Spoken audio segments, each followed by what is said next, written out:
DRC, we would request your government support to give resources to our soldiers to train the DRC soldiers so that they can develop their own capacity. Yes. So that we have a sustainable process. Because our soldiers will not be there forever. We need a strategy where we can start training the DRC soldiers so that at the end of it all, they can take over the security of their own country. So that is one area we would urge the American government to consider. And if the West means well for our country and our people, absolutely, we'll continuously engage because we have the mandate from the Kenyan people to engage friends and people who are supportive of our programs, people who are supportive of our peace and security. And as such, we have no apologies for engaging the West continuously, and we continue doing so now and in the near future.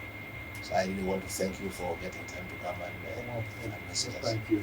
And the whole world was watching the open and free elections, was a shining example to the world of how democracy works. The world noticed that. But the cameras didn't fade away after that, because what has happened as I've made my trips across the continent,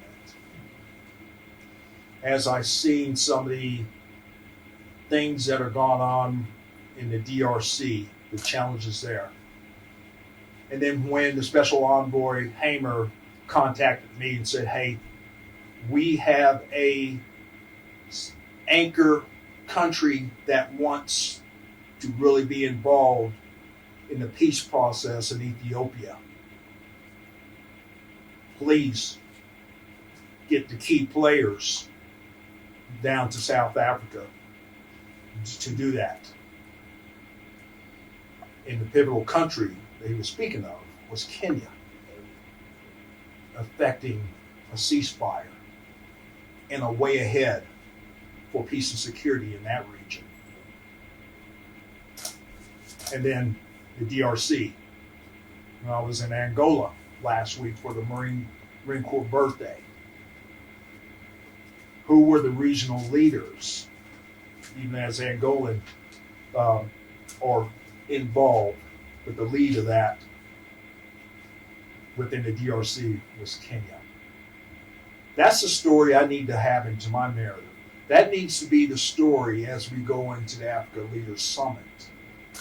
So I congratulate you and the cabinet and moreover the President of the United States and the former President, Kenyatta, and his efforts as well. That's a shining example of the good news stories I need to put into my report of our partnership and capacity, from the ambassador down to the defense piece of partnership and capacity.